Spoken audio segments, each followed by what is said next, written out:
I pledge allegiance to the flag of the United States of America and to the republic for which it stands, one nation, under God, indivisible, with liberty and justice for all.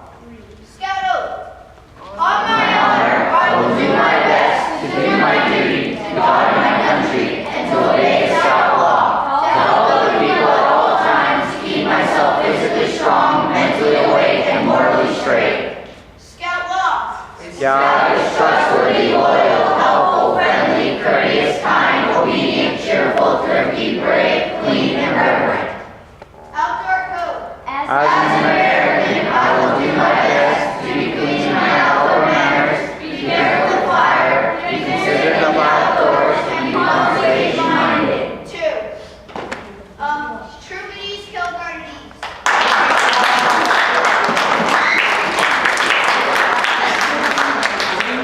Okay, so tonight, You guys gonna hang out here? Do you want seats, or how do you want to do that? Okay. Everybody can see? Everybody can see the screen? Can everybody see? See the screen? Okay. You can all hear? All right. Well, thanks for having me here today. My name is Greg Ashby, and like you said, I'm Alex's uncle. His mom Allison is my sister. David's my brother-in-law. So we have a little family here, and so he asked me to come down and share with you guys a bit about the sailboat journey that I did recently. The race was the 2018 single-hand Transpac. So I raced my boat from California to Hanalei Bay, Kauai, in Hawaii, by myself with some other 16 other boats. And this is a little bit about the journey to get there and do that. So, I grew up in Arnold. My sister and I grew up in a little town called Arnold. We had a little El Toro sailboat. Any of you guys sail? Anybody sail? No? Anybody ever seen a sailboat? Okay, all right. We're good. And so an El Toro is a little bitty thing like this, about 8 feet long, and they're just a hoot. And they sail them all over the place. They've been around for years and years. And Allie and I grew up sailing this on a little lake in our town. And I hadn't sailed in a lot of years, so I picked up a little sailboat in 2009 and started sailing it on a lake. And it was kind of funky when we got it, and a little dirty, but we cleaned it up and enjoyed it on the lakes on the summertime. But I started wanting it to take it down to the San Francisco Bay. I wanted to do more. And so we took some sailing lessons in Santa Cruz in 2013, and had a great time. My wife didn't care for it so much, but I kept going. I enjoyed it a lot. And so I started learning how to sail my boat by myself more and more. And so I started reading books. I found out about the San Francisco Bay Single-Hand Sailing Society. They're the group of people who put on the race, the Single-Hand Transpac. And I found out them. They have they do seminars. They put races on in San Francisco Bay. They have a forum and a website, so there's a lot of information available. And so I started taking that little boat out onto the San Francisco Bay and having a good time with it there. And took it out underneath the Golden Gate Bridge, and it was a little 22-foot boat. Wasn't very big, and started to realize I needed a bigger boat. And so I started looking around. I had an old Army Jeep that I had for years, and I sold that to get some money together to buy a new boat. And so I found this boat in Redwood City, down in San Francisco Bay, South Bay. And it was pretty dirty. They'd been racing it and not taking care of it. And it had some good features to it, and I liked it, and wound up buying it. It was a mess like that. I got it. And that's the electrical panel inside. The wires are just all over the place. It's a mess. So I fixed it all up and started getting ready to sail it on the bay and on the ocean. To do events, you actually have to have the boat inspected. You have to have a lot of safety equipment and be competent yourself as a sailor. And so I started learning to do that. These are jack lines. These are heavy webbing straps that run from one end of the boat to the other, and they with a tether with clips that attaches to my life vest, and that keeps me attached to the boat when I'm out on the ocean by myself. So this is my life vest that I wear. This is an automatic inflatable. So if I get this thing wet, if I jump in a pool, there's a big bladder in here that'll inflate, and it has a little gas cartridge in there. This ring attaches to the tether, and that keeps me attached to the boat. And so that's just one of many safety features that I have. That's a personal locator beacon. I keep that with me. And if I fall overboard and I'm not attached, I want to be able to signal somebody to come and get me. So I have that. I have a larger unit that goes in that bag up there. We'll get to that in a little bit. And there's my dog checking everything out. And he was sitting on my vest and my jacket and the tether one day. And it was just a cute picture. So threw that in. That was a hatch board that I made for the boat where you climb down in. Everything has to be attached and tethered to the boat so it doesn't get away. It's very solid, secure. If a big wave were to come over the back of the boat, it would be able to withstand the pressure of that. That's after I cleaned up some of the electrical. There's same panel, a little more finished. My chart's up there. That's a picture of me going out the Golden Gate. That's taken from the walkway on the Golden Gate Bridge. And that was my first trip out the Golden Gate to the Farallon Islands. The Farallon Islands are 28 miles outside of the Golden Gate, west of the Golden Gate. They're just a big rock pile out there, and it's some of the nastiest ocean that you'll find anywhere. That day it was particularly nasty. It was the wind was 30 knots, which is pretty strong. So, you know, if you ever stick your hand out the car window when you're driving down the road, you feel the force on your hand. So when you're doing about 25, 30 miles an hour through the neighborhood, how that feels, that's a lot of pressure. So that's what the boat feels. But you've got, you know, the mast of the boat is 38 feet high, and so there's a lot of sail up there to catch a lot of wind. So I got really seasick. I did not take anything. I did not know I got that seasick, but I did. And so I made it to within about 2 miles of the island, and I had to turn back. I just couldn't go any further. I was just exhausted. This is a little video clip of a different day going out to the Farallon Island. And this just gives you a little bit of a view of what it's like heading out there.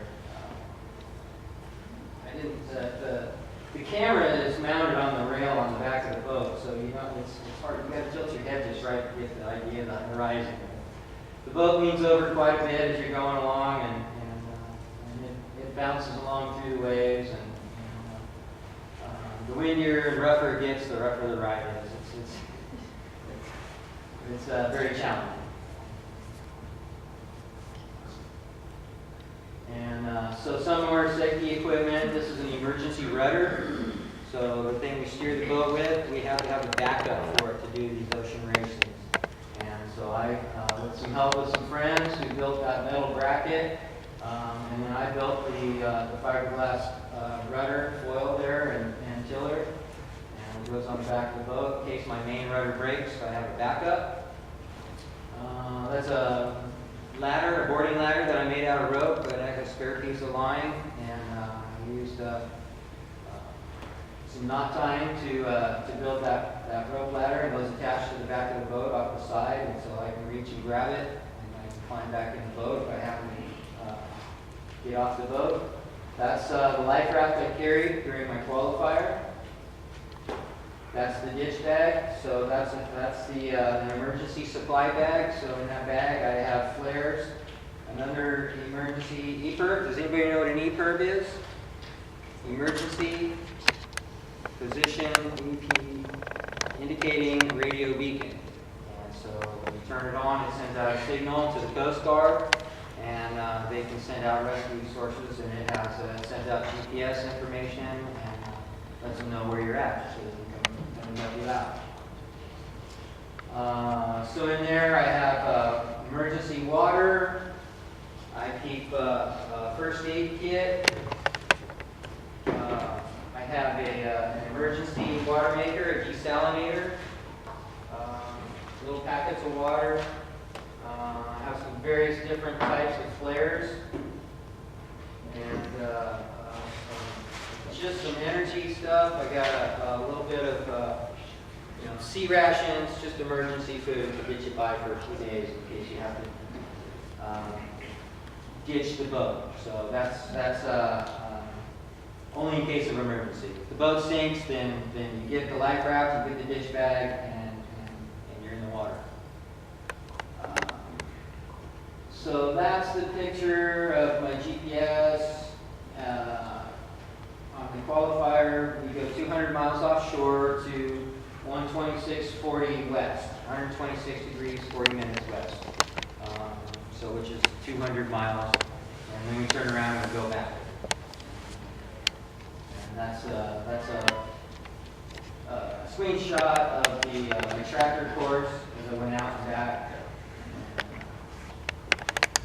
So then we did a lot of work on the boat, getting it ready, checked out the rudder, put new paint on it, took the mast out, did some work on the mast and the rigging, and put new LED in the mast headlight, new antenna, extra pulley for an extra line. I bought the Iridium Go satellite phone and mounted that in the boat so I could have long-range communications. Basically, you get 10 miles offshore and cell phones don't work anymore. Your CB radio, VHF radio, they only are good for about 30 to 50 miles depending on the height of your mast and the mast of the boat you're talking to. So this goes up to satellite, bounces back, and so I can talk anywhere in the world with that. I can get texts, emails, weather information. So that's it mounted in the boat. That's my iPad up there, and that's what I use to get emails, weather information. That's my inReach tracker, and so that's what gave us the tracks that you saw. And that's Jetboil. Anybody seen Jetboil? Do camping? Yeah, really good unit. So I've had that one for about 15 years. It's just about worn out now. And I mounted it in a gimbal to the mast in the boat so that if the boat moves, it can swing and move around, and so I can heat up water and make food. So most of my food was backpacking food, soup, beans, peanut butter, snacks, bars, granola, all that stuff, beef jerky, real simple stuff. And, but for camping, backpacking food, Jetboil is perfect. So the race starts in San Francisco, goes to Hanalei Bay. It's 2,120 nautical miles. A nautical mile is a little bit longer than a regular mile, but it took me 12 days and 16 hours to do the course, which is pretty fair time. I actually finished third out of 16 boats, and I was only a day behind the lead boat. And so there's my boat, getting ready to start. And so the blue boat finished behind me, the other white boat finished ahead of me, and with handicapping on the boats, they actually swapped places. I stayed in third place. The blue boat finished corrected second, and the white boat corrected fourth. So that was the track, and which is an unusual track.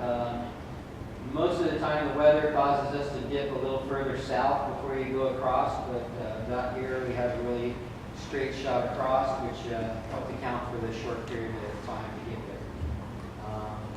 Saw dolphins racing in the bow wake along the way. That was a lot of fun.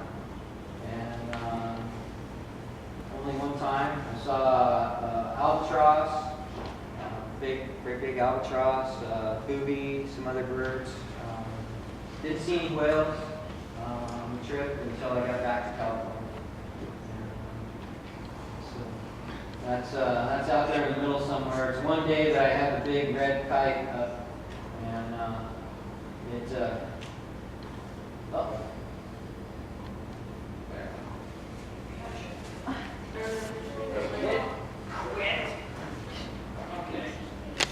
all right, hold on a minute.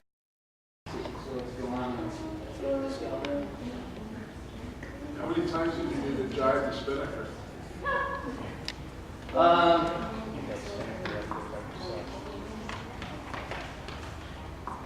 Once.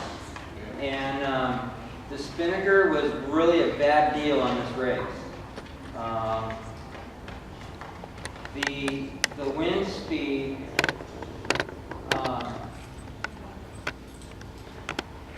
was 15 to 20 knots, and which is fair, but the boat would accelerate on the waves and it would surf, and so my apparent wind, the wind keeps moving forward and back as the boat accelerates and decelerates.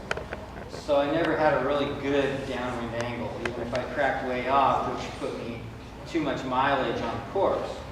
So I wound up using a pulled out jib and a main on a preventer and just flung everything out, just went dead downwind. So, yes, sir. I've been sailing, and it's hard as heck to get those sheets up when you have a crew with extra people there. Mhm. Do you have some sort of gear ratio that helps you pump those things all the way up? Or No.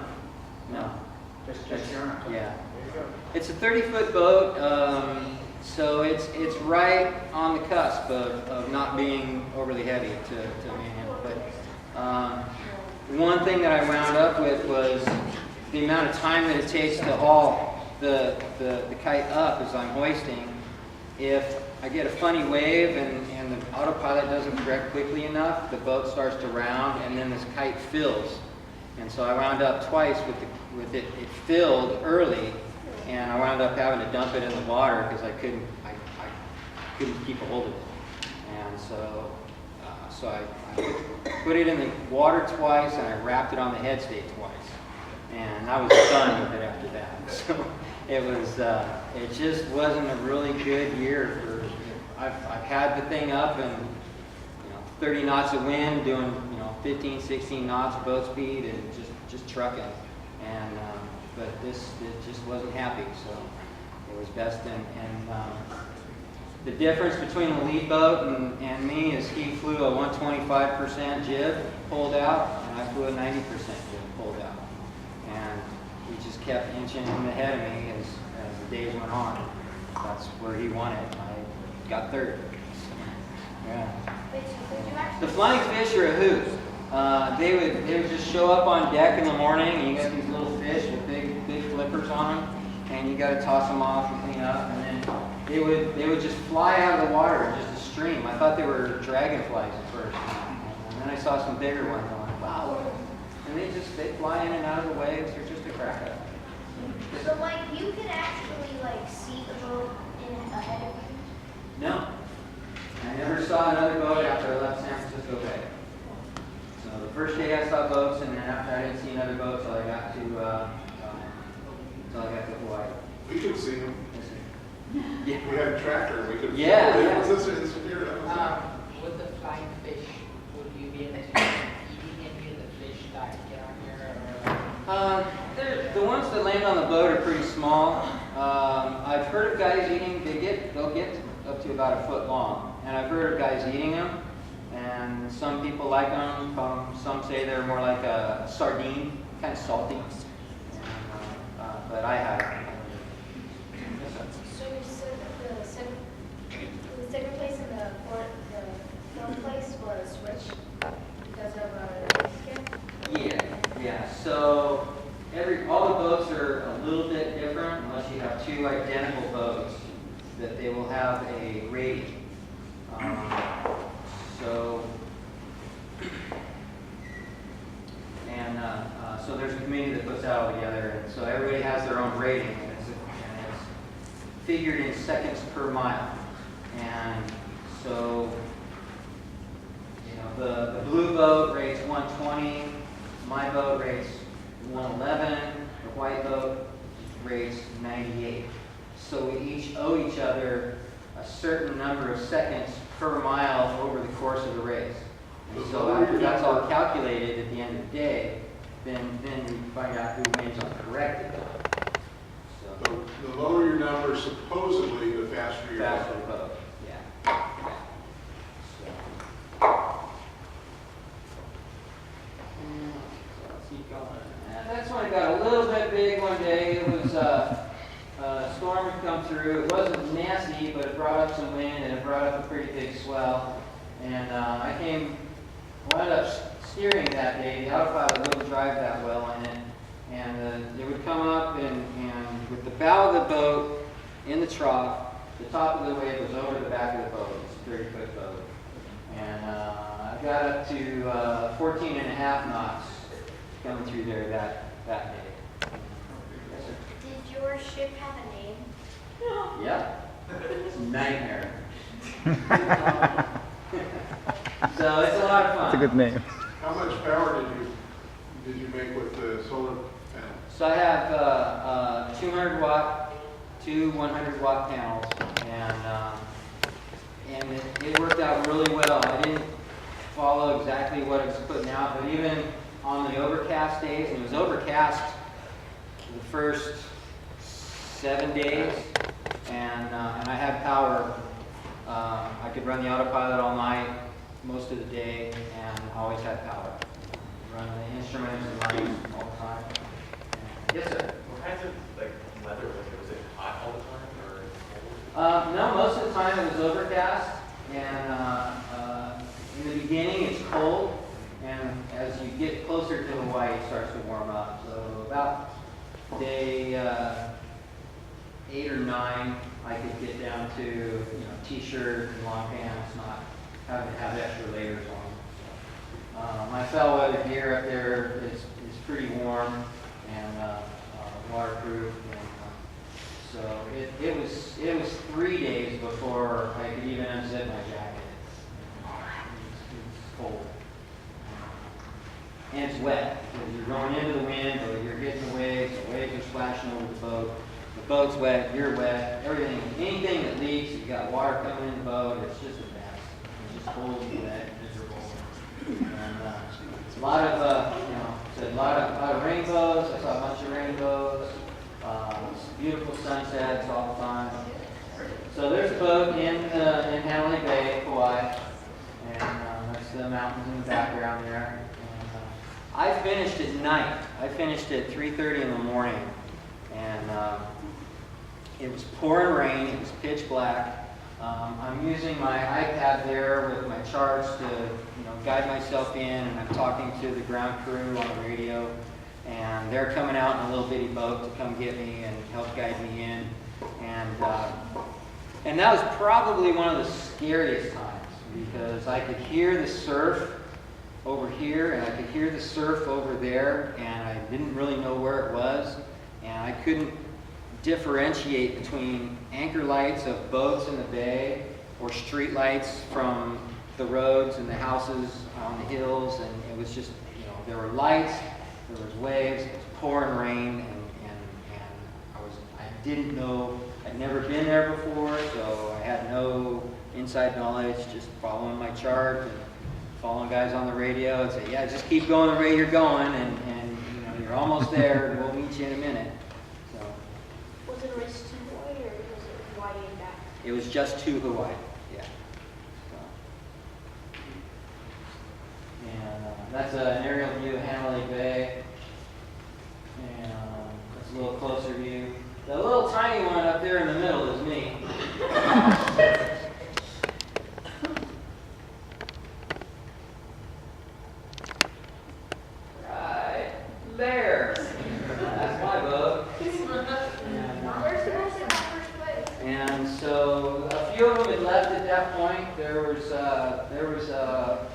4 other boats around me, and but they had left at that point when we took that little helicopter ride. Yes, sir. How do you get your boat back here? I sailed it back. Wait, I thought you said that you only went to Hawaii. Well, I went to Hawaii. The race was to Hawaii, Yeah. and then it's up to you after what you're going to do after that. Some people ship their boats back. My boat is actually light enough that I can put it on a trailer, and then we'll load it onto a Matson container ship, and then Matson, the big freighter ships, they'll bring it back to California. And a number of guys did that, and several of us didn't, and I was one of them who didn't. I'll admit, I was tired. You know, that was 12 days. That was 12 of the toughest days I've ever done in my life. It was not so much physically tiring, like doing a really long hike, with a heavy pack. I've done those, and it wasn't quite that difficult physically, but you're always in motion. The boat's moving around all the time, and it never stops, and you're holding on, and you have to lift yourself up out of the bunk. Gravity takes on a whole new proportion, getting up out of the bunk. Everything you do is difficult. Sleep is not good. Sleep is very tiring. I don't get a whole lot of sleep. And so I was exhausted. I was just absolutely exhausted when I got there. And I did not want to get back on that boat. I was done.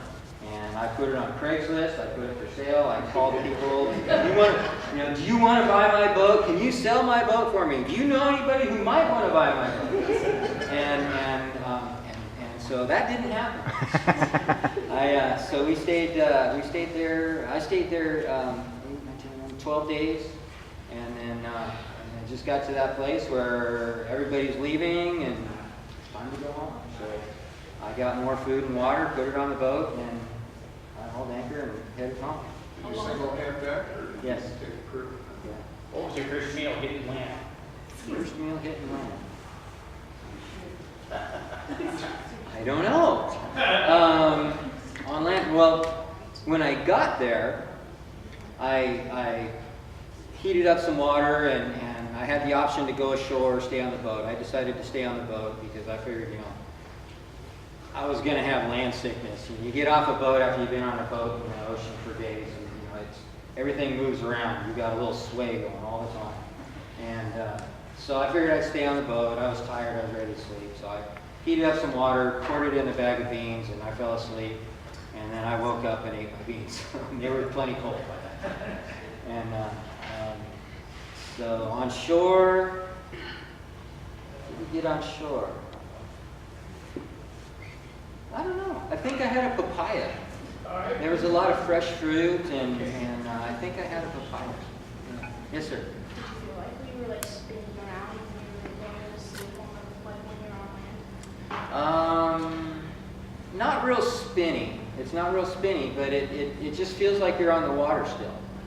So if you're ever on the water and it's kind of swaying and moving around, and that's what it feels like, even though I'm on the ground and laying in a bed, it would feel like that. So what kind of sights did you see while you were in Hawaii?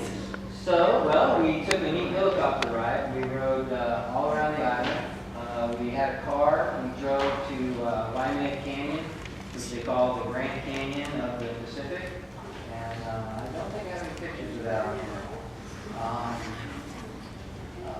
We saw some places where they filmed some movies, and some of the Jurassic Park, and some of what's the other one? What's that other one, Tish?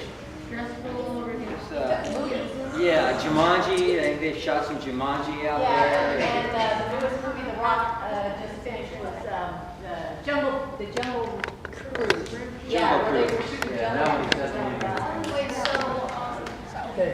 they had to use the waterfall, right? From the original Jurassic Park. Yes. Yes. JT, we've got election still to do. Let Greg finish his You slides. have a question? I'm in Kauai. So it's northern end of the chain. And so there's a group of our sailors there, and at the Willy Willy Yacht Club. That's our awards banquet. So those are the trophies actually the tall guy in the back got most of those. He was first to finish and he did really well and he won several awards. And yeah, really neat group of people. Where are you in the picture? And so White I'm surfboard in front with the next to the guy in the red. I'm just to the left of the guy in the red. Okay. So, Gregory, were they all boys that sailed? And no, we had one gal right behind Mike here, and Carly Ann.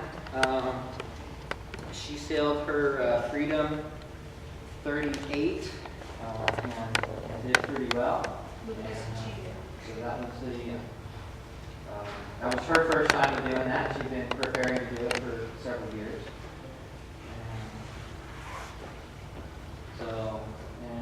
So yeah, I left on the 17th of July, and I didn't get back until August 7th. And so the mileage was actually that it took me to get up and back was actually 2,768 and almost a half. Why did it take you? So you have to go further north and cut across. You can't. It's not a straight shot back over. Why did it take you longer to get Because it's slower going into the wind and it's more mileage. So to be able to sail through usable wind. A sailboat won't go directly into the wind. If you have to go upwind, you have to tack back and forth, and so you can go about a 30-degree angle, 30, 40 degree angle either way, and so you got to tack back and forth going upwind. So that's the course coming back. A little dog leg in there. I tried to cut across and that wasn't working, and so I wound up requesting some assistance through a weather routing service, and so I contacted a guy through email, and he sent me a report, and he said, go this way, be here and here on this day and this day, and that worked out.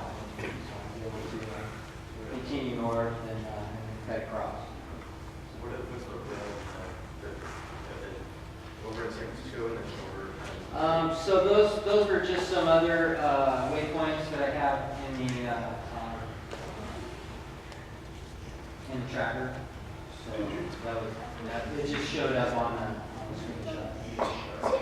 Did you have to go through any gates in the race? No. So you could go anywhere you wanted on the outside? Yes. Yeah. So getting there, you can. Your main obstacle is the East Pacific High. So it depends on where the high pressure is. Because the high pressure is a no-win. So there's no money to be won. And this is the biggest prize I got. This belt buckle. I'll pass this around at the end of the thing. Y'all can look at it.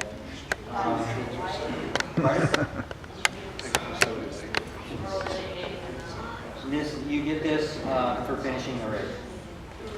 So anybody who enters and finishes the race gets a belt buckle. And there are less than 300 of these belt buckles in existence.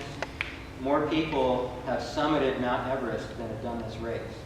This race has been going on since 1978, and this was the 41st edition of this race. And so less than 300 people have completed this race. Are there any other races that are like from the same kind of, like from California to Hawaii? There are two other races. This is the only single-handed race. There's the Pac Cup, which is a crude race that leaves out of San Francisco and goes to Maui. And there's the Transpac, which leaves out of Long Beach, and that finishes in Honolulu. So what happened to so you said 300 people have completed the race. Yes. What about the other ones who didn't complete it? There have been a few people who have turned back. So we had 19 boats start the race and 16 boats finish. So 3 boats turned back in the first day. Has anybody ever died on No. Nobody's ever died in the race. There have been a few injuries and a couple guys have been actually rescued, but there's no shutdown. You Yes, ma'am. mentioned that some of your weather reports and technology let you know where the winds are. Yes. Has that pretty much made it so sailors don't get doldrums? Yes. Yeah. So let's see. I don't know if I have a. So that's one of the boats leaving. That's another boat leaving. Another sunset. Another rainbow. There's a flying fish. So that one was actually about 3-4 inches long. And, yeah. Are they dead by the time you wake up, or are they? Yeah. They don't take long. It's pretty quick. About an hour and they're gone. And so that's a screenshot of my iPad. So these little bars show the direction of the wind. So this wind is going. The wind goes clockwise around the high pressure. Just at the high pressure in the middle, where there's no wind. These little bars are just a little tiny nub on here, so that's maybe 5 knots of wind. So you get a full bar, that's 10 knots. So the more bars you get on there, it'll go up to 10, 15, 20.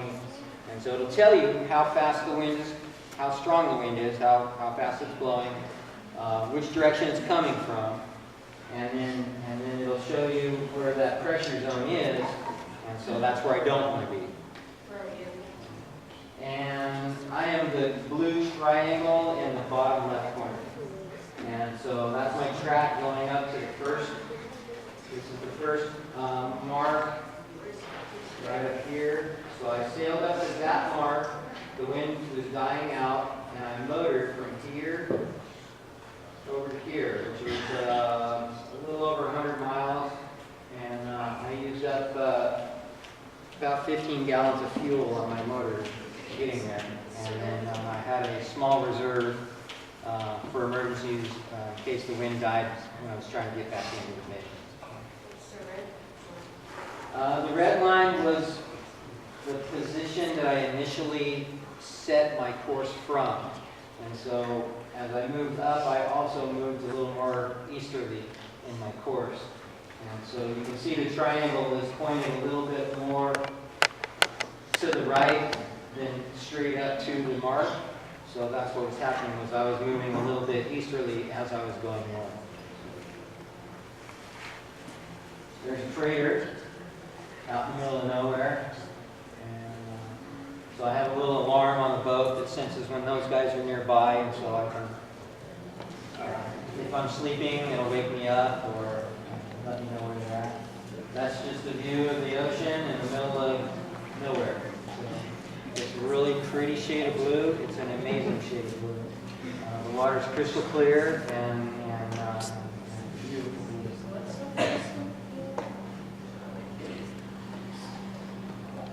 That's just some video, just cruising along nice and easy, one after another. You have a question behind you, right? Oh, yes, sir. No, I didn't get to swim. The wind never completely died, and so I never felt comfortable to go off and swim. So I know guys who have. They'll take the line in with them and they'll jump in the water and they keep a hold of the line. They actually tie it around it and just stay attached to the boat. And they'll swim and they'll go under, check everything out underneath the boat.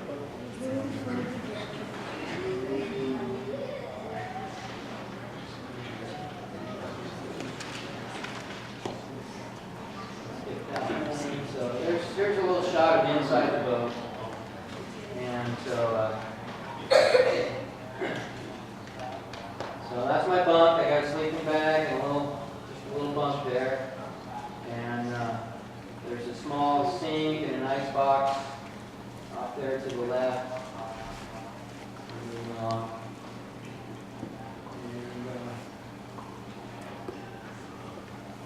And, I just have jugs of water.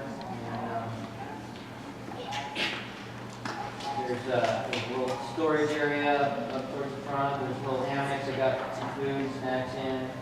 there's a cooker. That's how the boat's leaning over at that time. So water's down underneath the netting, everything's strapped down. And,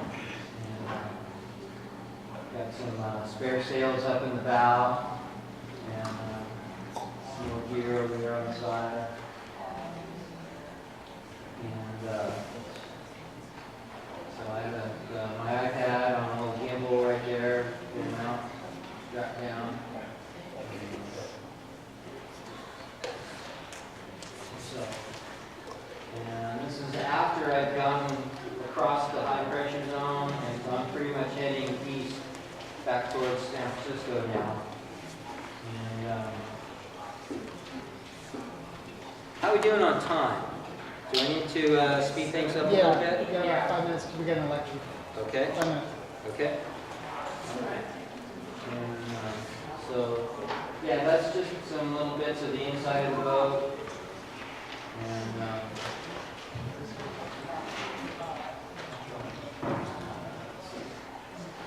let's skip ahead. There's a life raft that I took with me, toolbox. Food boxes are back there underneath. The ladder to get in and out.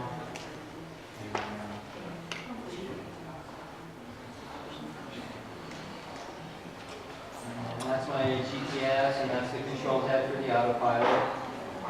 And there's the that's my boat speed and depth. The depth wouldn't be for 2,000 feet of water at that point. Once you pass the Farallons, you're out on the continental shelf, and it gets really deep out there.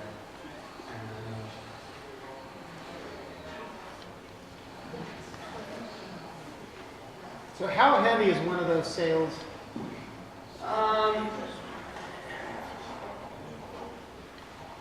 Maybe 25, 30 pounds for the main.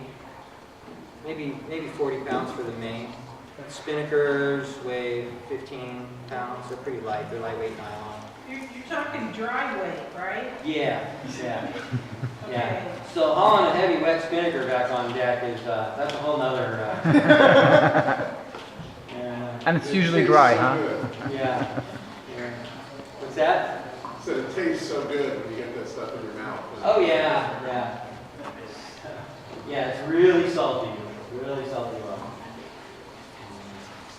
So yeah, we're just trekking along there. It's on our way back.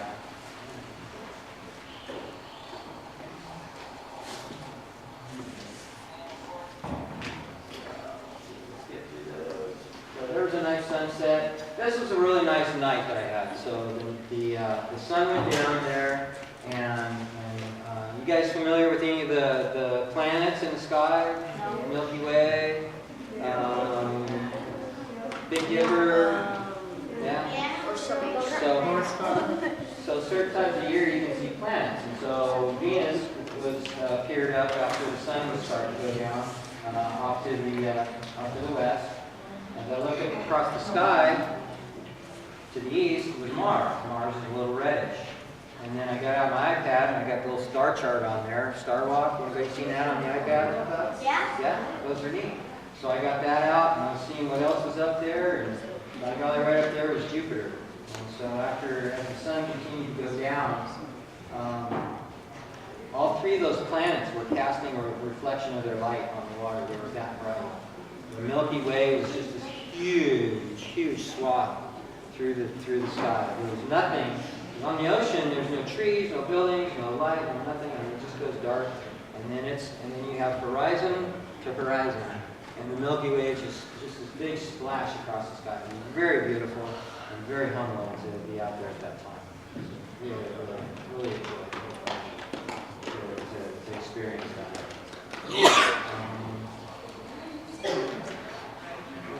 Let's see, almost home. It's starting to get a little windy, a little bumpy out there. Maybe a bigger swell coming along. And that's a little drag unit moving the tiller as the autopilot's driving. So I got 2 reefs in this sail there, so it's short enough to get.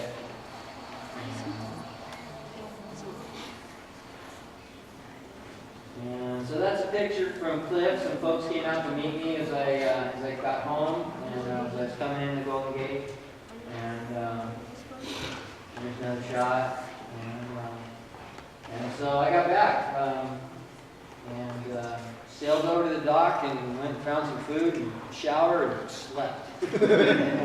And that was homecoming. And my wife, she knew I was there because she was following the tracker every minute. And she was ready to come and get me, and I was ready to go to sleep. So I said, come get me in the morning. So she did. What kind of clothes do you wear through this process? Waterproof clothes all the time, or are you just kind of? Not all the time. When it's cold and wet, then yeah, I have waterproof foul weather gear. They're layers, and they're pretty warm. Keep the water out. You can kind of seal them up a bit.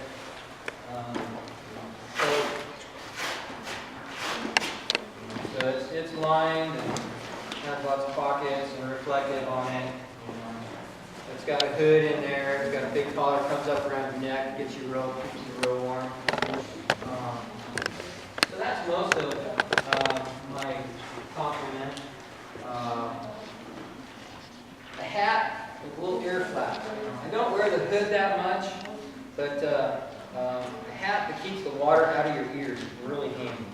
Because the waves will splash off the bow, and they always do it when you're looking over here. It gets you right in the ear. Slam it on your pillow. Okay, you guys have your election. Greg's still going to be here when the election's done. If you guys have any questions about the gear, about what he took to get prepared, the time that he took, okay? But let's go ahead and let you guys have your election. Thank you.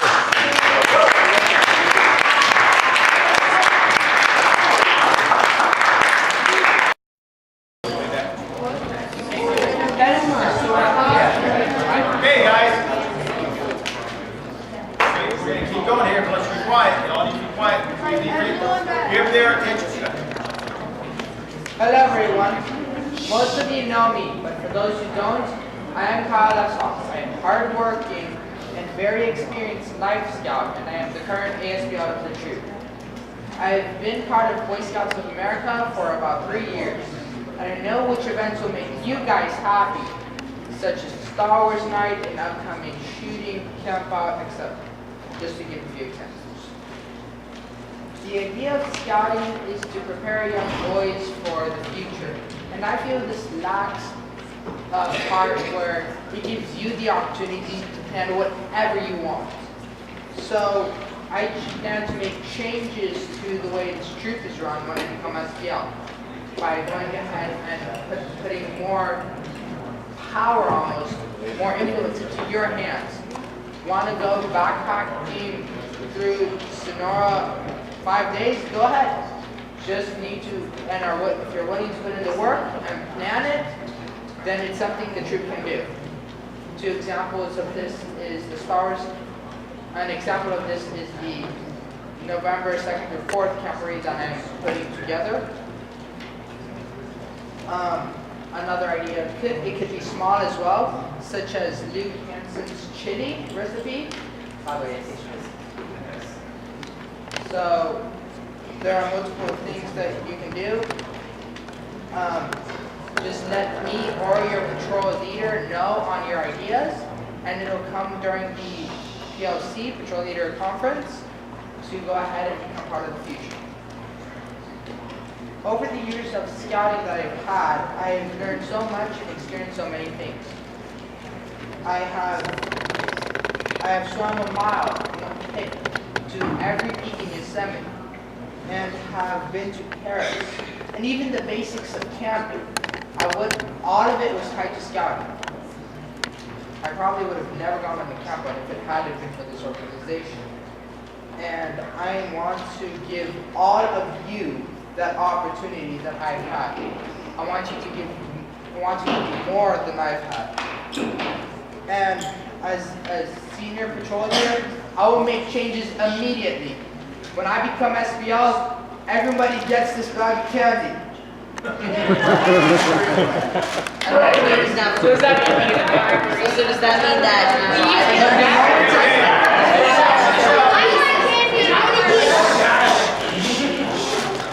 put me for SBO. I'm glad I can have as much support from you guys as possible. Any questions? No question. Okay, no Let me questions. have your speech, your resume. Let me have your page. Okay, Ethan White is running for something else. So Ethan Lewis is not running for senior political. So Parker Russell, who wants to go next? I want to make sure that I represent you at all the PLC meetings, so if you ever have any ideas or anything you want to tell me, go ahead and I will present them at the PLC meeting. Unlike my opponent, I do not need a bribery to help me win this election. And I hope you consider me for the FPL, and I wish the best of luck to the other candidates. Rivera, I'm running for senior patrol leader, District 451. Again. So far in scouting, I have over 75 nights of camping. I have been SPL district in the past, and I'm currently the president of Venture Crew 51, and have overall been in scouting for over 6 years. As senior patrol leader, I really want our troop to work more on air badges and advancements rather than just a random string of game nights where nothing really gets done and you don't really learn anything. I also really want for more scouts to be involved in running the troop and go back to the using the proper structure of how a troop is organized. Overall, I want for all scouts in our troop to learn more and get more experience while also having fun. I will do my best to listen to scouts and adult suggestions and listen to what everyone has to say and try to incorporate it into our troop. So if you want your troop to have more fun experience for everyone and to learn more, vote for me. That was my 2 minutes.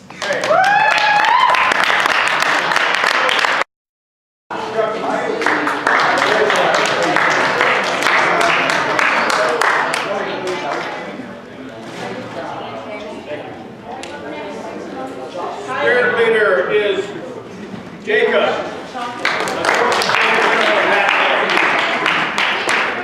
There you are. He's the one in uniform. Poll. What? One vote. Oh, okay. That's right.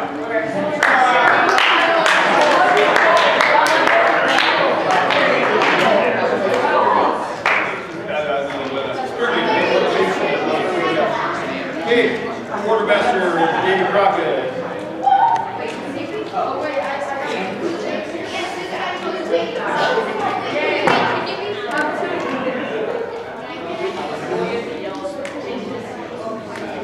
We are true peace people.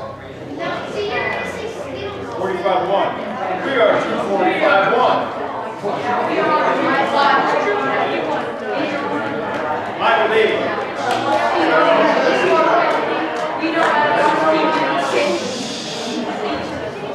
Michael Lee.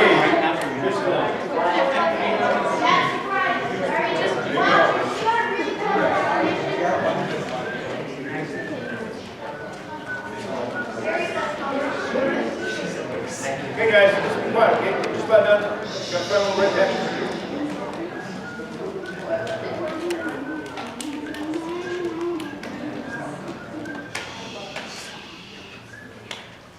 Okay, the chief patrol leader is Kyle. Yes!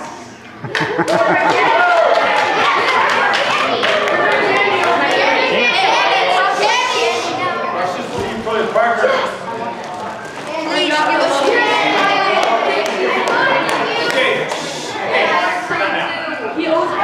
Okay, not now. Not now. We're running late.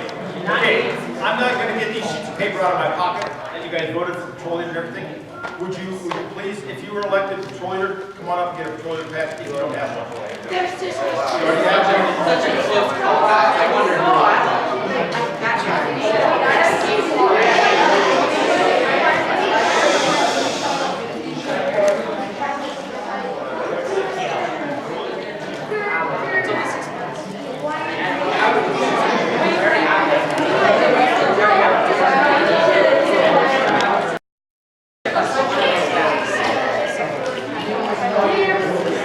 You already have one?